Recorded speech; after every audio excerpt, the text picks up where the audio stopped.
April 17, 1960. Cleveland Indians fans did something unprecedented in baseball history. They burned their general manager in effigy, hung him from streetlights. The crime? Trading away Rocky Colavito. Not a Hall of Famer. Not a World Series champion.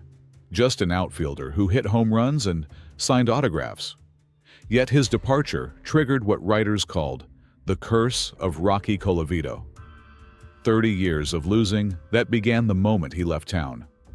Today, we hear what teammates, rivals, and journalists said about the Rock, not the stats. The man behind them. Because sometimes, the greatest players aren't measured by plaques in Cooperstown. 1950s baseball had a reputation: hard drinking, hard living, Mickey Mantle stumbling into hotels at dawn, players who treated fame like a license to excess. Rocky Colavito was different. Gordon Cobbledick, veteran Cleveland plain dealer writer, observed in the late 1950s. He's handsome, boyish, and he doesn't smoke or drink or use violent language. But it wasn't just what Rocky didn't do. It was what he did. Herb Score, his best friend and roommate for 7 years, recalled, "Rocky signed a lot of autographs after games, but he had rules. If he was going to sign for one kid, he signed for everyone so no one would be disappointed. But he also would make the kids line up single file, and they had to say please and thank you." The parents loved to see Rocky teaching their kids manners. Think about that.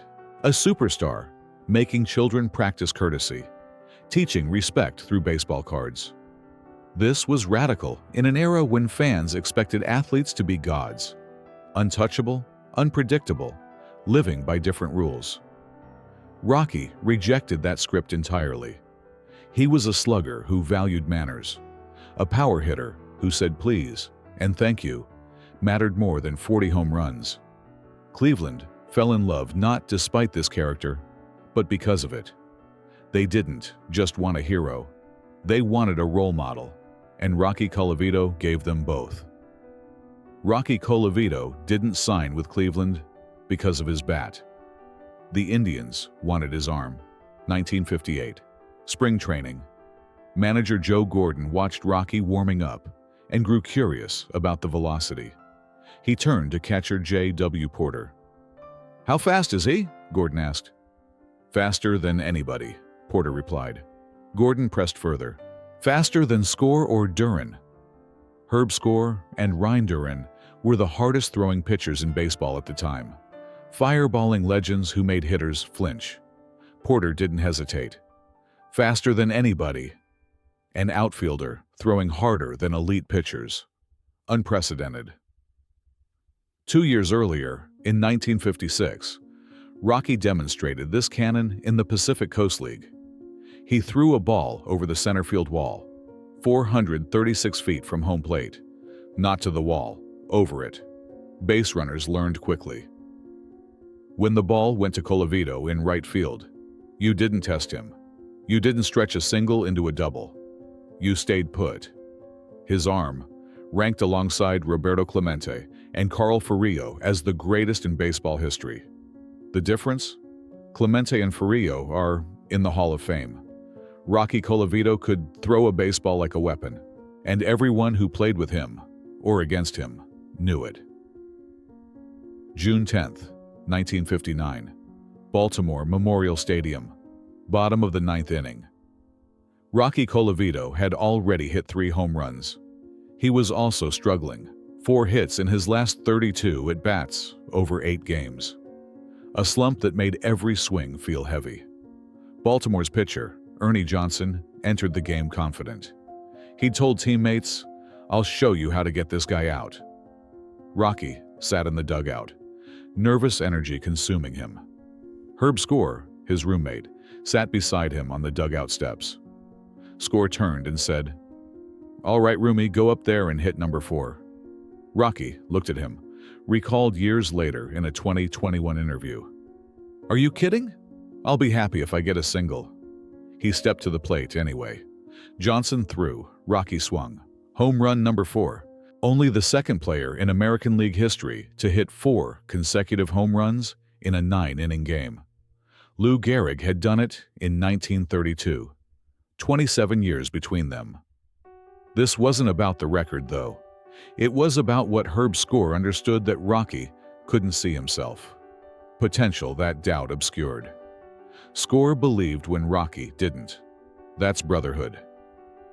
7 years as roommates, sharing apartments on the road and at home, creates a kind of faith in someone.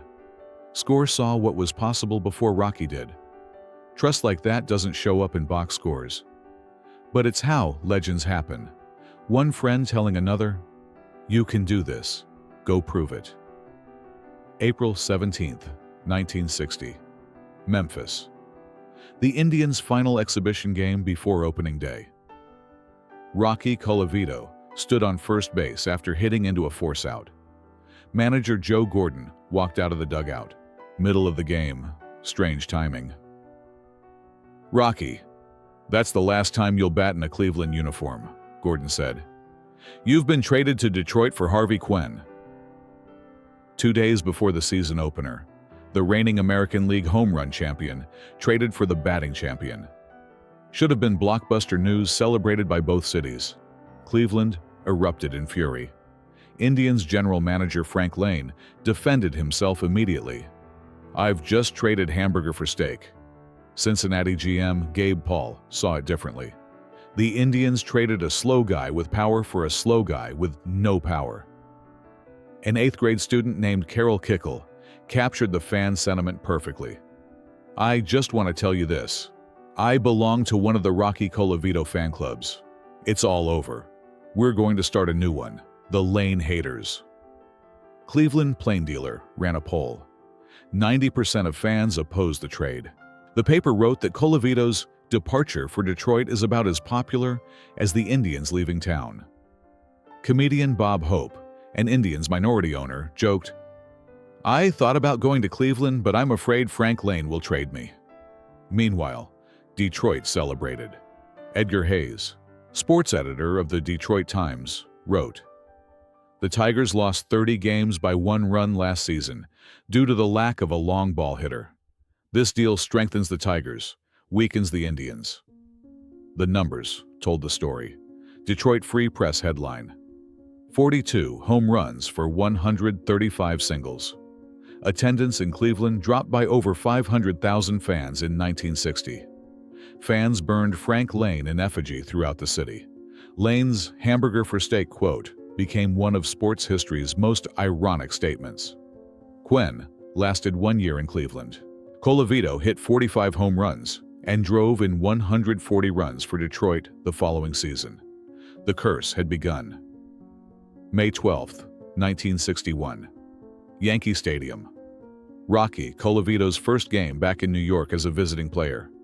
He brought 27 family members. His father, Rocco Sr., 60 years old, his wife Carmen, his brother Dominic, others. 3rd inning. Rocky heard commotion in the stands, looked up, saw his father's hat bobbing in distress, surrounded by hostile fans. A drunk had attacked his father and wife. Rocky didn't hesitate, vaulted over the wire gate, climbed into the stands. Teammate Jack Hummel, the Tigers trainer, tried to stop him. "He was gone before I could say what I wanted," Hummel said later. Other Tigers followed Rocky up. But only Rocky was ejected. Major League Baseball rule was clear. Any player entering the fan area must be removed from the game. Home plate umpire Ed Hurley explained, "I told Colavito right away that he was out of the game because there is a rule." Rocky told reporters that night, "I had 27 people here. My father Rocco, who is 60, my wife Carmen, my brother Dominic, and others. Bottom of the 9th. Tigers pitcher Frank Larry hit a solo home run to break the tie and win the game. The manager withdrew his protest of Rocky's ejection. Everyone understood why Rocky had done it. No one blamed him. Not his teammates who followed him up, not the manager. Not even the umpires, really. Family came first. Always. Not everyone loved Rocky Colavito. Joe Falls, Detroit Free Press sports writer, viewed him as a self-ordained deity. Falls decided to take Rocky down a notch. He created a statistic, RNBI, runs not batted in. Every time Colavito stranded a runner, Falls chronicled it in his column. A running tally of failure. Mock statistics designed to humiliate. The feature ran regularly, needling Rocky game after game. Falls even charged Rocky with a controversial error while serving as official scorer one night. Rocky confronted him after the game. The tension between them lasted years. During one slump, when Tigers fans booed him, Rocky made his own statement. He caught a fly ball in left field, then threw it over the right field light tower and roof. Over everything. A message. I can do what I want with this arm. Falls represented the other side of fame. Same person, completely different interpretation. Fans loved Rocky for his character. Falls criticized him for perceived ego. Every great player has critics, but Falls made it personal, made it petty. Rocky never backed down, though. That ball over the roof wasn't anger. It was pride. Not ego, self-respect. The difference matters. Falls saw arrogance. Cleveland saw dignity. Perspective changes everything. Harvey Cohen, the man traded for Rocky Colavito, the batting champion who went to Cleveland while Rocky went to Detroit. History remembers Cleveland's outrage, the curse, the burned effigies. But Rocky remembered something else. 1990, 30 years after the trade. Sports Collectors Digest interviewed Rocky. He said, "It was a shock. You know, everybody worried about how it affected me, yet hardly anyone talks about how it affected Harvey. I always felt bad about that. I got most of the publicity. It was a little different in Cleveland with all the fanfare, but the fans loved Harvey in Detroit. I know it fouled him up. I often think about it. His first wife had a real problem dealing with it. She was gorgeous and had been Miss Wisconsin. She was a beautiful person. She had a mental disorder after that, and I often think to myself that the trade had a lot to do with it." She later died. 30 years later. 3 decades. Rocky still thought about Harvey Quinn's pain. Not his own suffering. Not Cleveland's anger. Not Frank Lane's betrayal. The suffering of the man who supposedly benefited from the trade. No bitterness. No blame. Just empathy. This quote reveals more about Rocky Colavito's character than 374 home runs ever could. This is why Cleveland never forgot him. 1994. Terry Pluto, Cleveland plain dealer sports writer, published a book titled The Curse of Rocky Colavito. Not a biography, not a celebration. An investigation into why the Indians hadn't finished within even 11 games of first place since 1959. Pluto's thesis, trading Rocky Colavito on April 17, 1960, sent Cleveland into 3 decades of losing. From 1960 to 1993, the Indians never finished higher than 3rd place. Not one season of genuine contention. Pluto traced it all back to that trade. He wrote in the book, he, Rocky Colavito, was everything a ball player should be. Best of all, he had a nickname. Baseball fans love nicknames, especially when they fit. But Pluto went further in his analysis. Colavito, who was to Indian fans what Michael Jordan was to Chicago Hoop fans. That comparison isn't hyperbole, not for Cleveland in the 50s and 60s. Rocky was that level of icon locally, not just an athlete, a cultural symbol. When Pluto titles his book, The Curse, he's making a literal argument. One player mattered so much that losing him destroyed a franchise for 30 years. Think about that. One trade, one man, 3 decades of consequences. That's not about statistics. That's not about wins and losses. That's about what Rocky Colavito meant to people, what he represented, what Cleveland lost when he left. August 10th, 2021. Rocky Colavito's 88th birthday. Cleveland's Little Italy neighborhood. A bronze statue unveiled. Not at the stadium. That's reserved for Hall of Famers. In Tony Brush Park, where people lived, where families gathered, where the community breathed. Rocky attended the ceremony. He said, "Cleveland is my favorite city in the world. I am thankful God chose me to play in Cleveland." Years earlier, a writer named Mark Summers published a biography. Rocky did a book signing in Cleveland.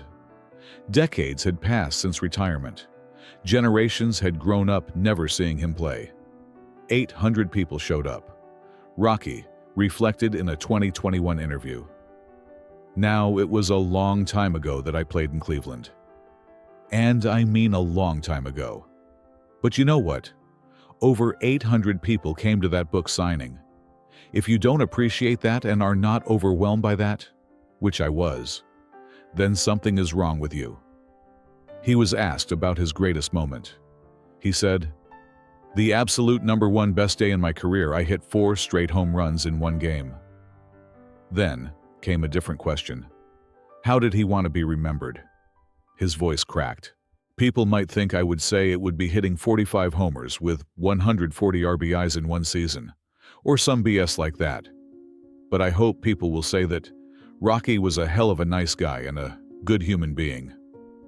After everything, after 4 home runs in one game, after the trade, after the curse, after decades as Cleveland's hero, he wanted to be remembered as kind. December 10th, 2024. Rocky Colavito passed away at 91 years old. Bob DiBiasio, Guardian's senior vice president, released a statement. "Our collective hearts ache at the passing of Rocky. Rocky was a generational hero, one of the most popular players in the franchise history. His popularity was evident across Northeast Ohio, as sandlot ball players everywhere imitated Rocky's on-deck circle routine of kneeling. Then, as he stepped into the batter's box, stretching the bat over the shoulders and pointing the bat at the pitcher. 374 home runs, 9 All-Star games, led the league in slugging, home runs, and RBIs across different seasons. Hall of Fame numbers by any measure. But maybe the real Hall of Fame was Cleveland, the city that never forgot. The fans who passed down his name, the kids still imitating his stance decades later. That night in 1959, Herb Score said, "Go up there and hit #4. Rocky doubted, but he did it anyway. That was Rocky Colavito, and Cleveland remembered.